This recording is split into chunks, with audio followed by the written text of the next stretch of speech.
Today we're going to talk about variables and expressions. We have a little bit more vocabulary to write down today, just a few things to make sure that we're all using the same terms. And we're going to start with the very first word in the title, if you will, of this section, which is what variable means. When kids encounter X, I don't know why X gets such a bad rap, but it does. X. For the first time in probably a pre-algebra course in somewhere around 6th or so grade, it's a little bit disconcerting because now there are letters in math. These letters are called variables. A variable is a symbol, and it's usually a letter, used to represent a value that is variable, i.e. it changes, it's not constant, it's not always the same.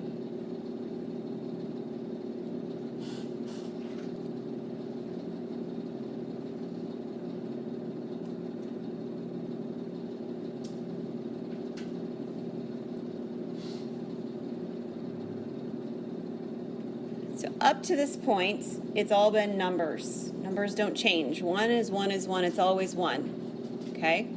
But if you have a variable, then that variable could equal multiple different values at different points.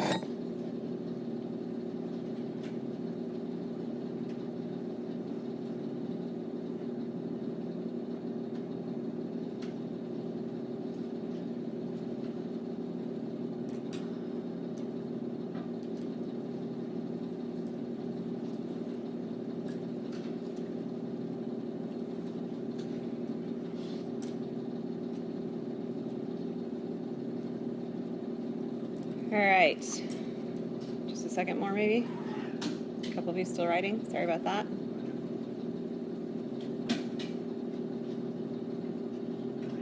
Okay, when we use the word evaluating means letting a variable equal a specific value, right? It's got that word value in it, evaluating. So one of the first things that we usually learn about variables is that they can take on a specific value. So our first example, I've got 4t minus k, and it gives me values to let t and k equal. It tells me that t, we're going to let that, for this problem, equal 2, and we're going to let k equal -3. So in our expression, we replace the t with 2 and the k with -3, and then we simplify. What is 4 times 2? 8. And we've already talked before about this minus the -3. What happens when I subtract a -3? I add it, and 8 plus 3 would be 11.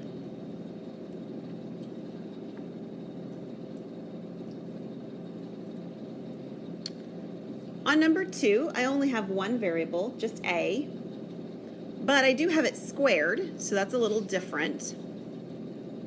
I'm still doing the same thing where I'm replacing all of the a's, and this time there's more than one, with the number -4.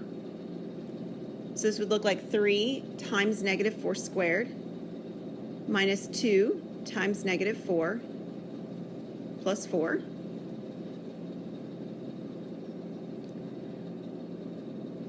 We haven't talked about order of operations. We're very quickly getting there. But just for the sake of this particular problem right now, let me remind you, we do exponents first. Okay, so do not multiply that 3 and -4. That is not okay. The -4 is first squared.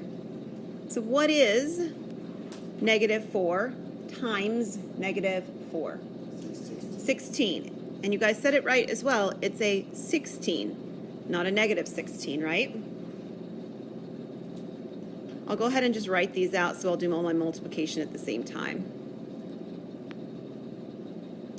Anyone know what 3 times 16 is? If not, grab calculator. 48 is correct. The next piece I actually have is -2 times -4. What does that give me? It's a +8.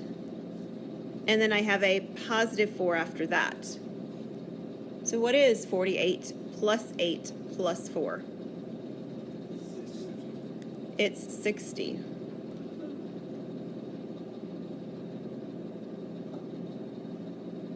So that's how we use variables.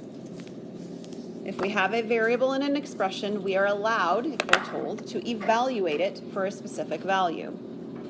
Now, the other part of our description for this section was that we were going to look at expressions. People confuse expression and equation all the time. So I wanted to give you a real clear idea about what makes them different. An expression is a mathematical statement using numbers, variables, and operations. The problems we just did on the previous slide included expressions. Numbers, variables, operations. However, if you take two expressions and you put an equal sign in between them, then you have an equation. So on the previous slide, I did not have equations. There were no equal signs in the problems I was given. What we did on the previous slide is we evaluated expressions. We plugged numbers in. We did not solve them. We solve equations. Solving means to algebraically manipulate an equation in order to isolate or get a variable on a side by itself. So then in the end it says x equals something, t equals something, k equals something, and we have that something on the other side of an equality, of an equal sign.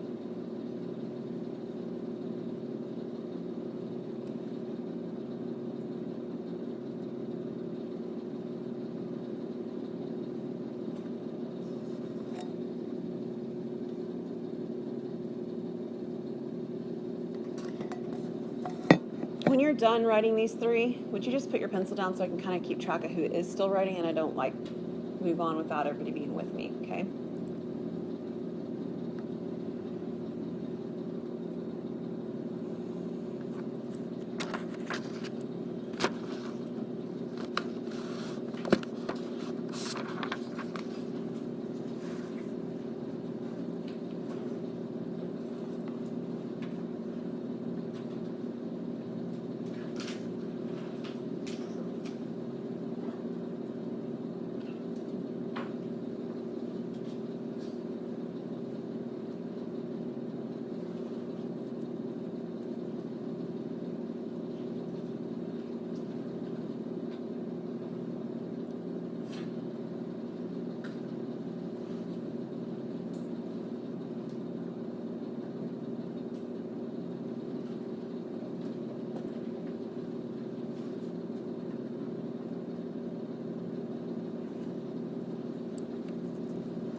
Okay, I think that's everyone. Yes? All right, so we're going to take a look at what it means then to solve an equation. Very simple, not simple, but very narrowly defined right now. We're not going way into depth with this. This is just a couple of examples, okay? So we'll do much more with solving later. So the first equation that we're given says x minus y minus z equals 7. It's an equation, right? How do you know?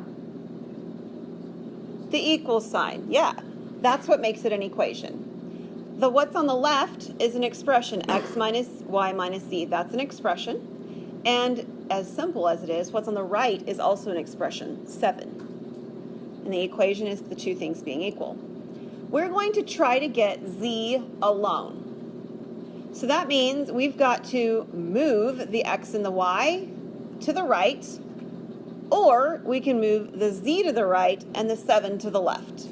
No matter which way we do it, we're going to get the same answer. So I'd like to show you what both of those look like, just so you can see that we really do get the same answer. So if I decide I wanted to move my x and my y, I need to use whatever is the opposite sign of what they are. So right now I can subtract the x to the other side because the x has no visible sign, as in a negative sign, in front of it. And because the y is already subtracted, I would add the y to the right. So the net result of this step is that I would be left with negative z on the left and 7 minus x plus y on the right. I don't know what x and y are. I'm not asked to find that. All right, I'm not going to have a z equals 10 as my answer. That's not what's going to happen here. It's going to have x's and y's in it. That's all right. I'm not actually done at this point because this isn't z by itself. The z actually still has the negative sign in front, correct? So I need to multiply or divide, depending on your perspective, everything by a negative 1. I need to change all my signs. So my 7 becomes a negative, my negative x becomes a positive, and y becomes a negative. And this would be my solution for z. Now, that's fine. But maybe you don't like all that moving around of the negatives business. What I could do instead is I could move my z. If I did, I'd have x minus y equals 7 plus z. And then what would I have to do? Subtract the 7, right? So then I would have x minus y minus 7 equals z. And that's what this solution would look like for that way of doing it. Now I know that the x, the y, and the 7 are not in the same order on those two answers, but do they all have the same signs if you compare them? They do. That means these are two equal answers. They're the same, done in different ways. Now, on number 2, we have to deal with it a little bit differently. Does anybody recognize what this formula is? A equals 1/2 BH. It's area for a triangle. Good. Okay. So we're going to solve this equation for the h. That means that the 1/2 and the b have to move. Now, I can't subtract them like I did in the previous problem. Why not? Because they're being multiplied by the h. I need to undo whatever operation is currently being done, and this operation is multiplication. Now there's a couple of ways I could do that. I'm going to show you my favorite way, and then I'll show you another option depending on what you see. That's okay. My favorite way is to treat the 1/2 separately. So I'm going to deal with the 1/2 first. What would I have to multiply 1/2 by to get it to go away? 2. So I'm going to multiply both sides by 2. That would give me 2a on the left, and it would leave the b and the h on the right. And then, like we've said, the b and the h are multiplied, so I would divide by my b. So h would equal 2a over b. Please? Why did you put b on bottom? It divided by it? Yeah, the goal is for these two to cancel out, and so since b and h are multiplied, if I divide by b, it will cancel with the h that's being multiplied by b. And please do not be worried that I switched the h to the right instead of the left. It makes no difference. If you don't like that, we could have left it written as 2a over b equals h. That's totally fine too. Doesn't matter. Okay? Either way is fine. The other way to deal with this that you might think of is to treat the b and the h as though they're combined. Like they're both being multiplied by h, right? The 1/2 and the b are. So I could actually divide both sides by 1/2 b to eliminate them. You know, the 1/2 is divided right here, right? The b is being divided. And this ends up giving me a over 1/2 b. And this is a legit answer. It just looks a little bit messier because I've got a fraction in the denominator. It's okay. You can leave it like that. It's not going to hurt anything. It's just another way of doing it. But it is equivalent to the first one. Multiplying by 2 is actually the same thing as dividing by 1/2. We learned that in the last lesson, didn't we? The one that you just got the homework back for. Division and multiplying by the reciprocal are the same thing. So, like, that's all well and good. We can move things around. We can solve for things. We can plug values in for things. But what's the point? Why in the world do we have a need? Why do we have them? Why is there a need for expressions or equations involving variables? What's the point? Because that's really usually where people enter math and they decide they're going to check out. I'm not doing letters in math. No longer interested. Okay? What's the point? Well, the answer to that, and you don't have to write my exact words down here, but the answer to that is something like this. Equations and expressions allow us to take complex world situations and give them order and clarity using the structure of mathematics. They allow us to find solutions in an orderly way.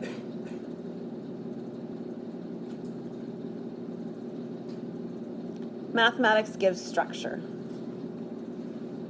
I'm trying to think of all my colleagues over in the math department right now, and I can say for sure that we are all very structured people.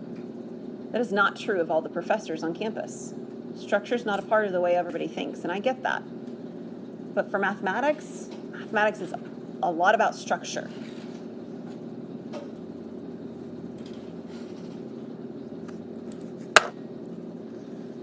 So what we're going to do next is we're going to take a look at some examples of how to convert language into the structure of mathematics. All right? And we will use these ideas later on as we do things like real-world problems. We're not doing real-world problems today. We're just looking at semantics, structure of language into math. Okay. So here are a few examples of how to think about structure of language into math.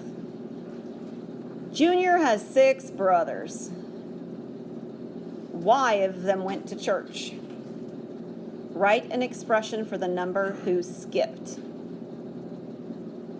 How many of Junior's brothers skipped church? What would that look like in the context of this 6 and this Y the way they're being described? What would it be? It would be 6 minus Y. He has 6 brothers.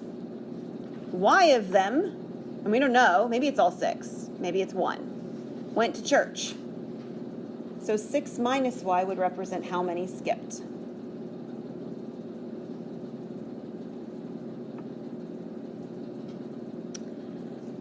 Just a few common ones you see, some examples of common ones you see. Translating into algebraic expressions. This says 4 less than K. When you see less than, what mathematical operation do you think it probably is referring to? Probably referring to subtraction. Could it be like the less than symbol? It could, depending on the context of what's going on, maybe. But if this is saying 4 less than K, it's talking about subtraction. What is the subtraction it's talking about? Is it 4 minus K or K minus 4 here? It's K minus 4. Because the 4 less than is 4 less than K. Even though the structure of the English looks like you're writing the 4 and then the K at the end of the statement, the structure of the mathematics is reversed in terms of the content they're describing. It's an English thing. It's probably different in different languages. Not going to lie. Product. What does the word product mean? What's it? Multiply. Very good. Means multiply. So what would you write if it asked you to find the product of x and 5? 5x would be one way to write that. Would it be okay to write x5? It'd be okay. It's not how we usually see it written, but it's not wrong. Okay? Either of those would be okay. All right, how about the phrase more than? That's adding, right? That's adding. More than. This says 14 more than twice a number. What does the phrase twice, well, what does the word twice mean? It means you're multiplying by 2, right? 2 times something. Now, this one doesn't give the number a name. right? It doesn't give it a variable component, so you get to pick. So pick your favorite letter. Please don't pick S, because S's look like 5s, and don't pick T, because T's look oftentimes like pluses. Most other letters are okay. X is a common one, but maybe I'll pick N this time, N for number.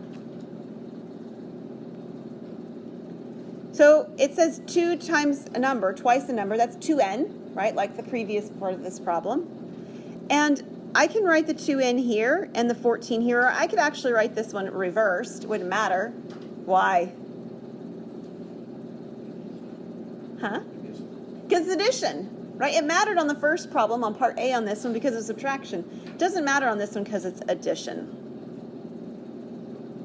The one that I didn't include in here, but I think you probably know, is the word sum. What does sum mean?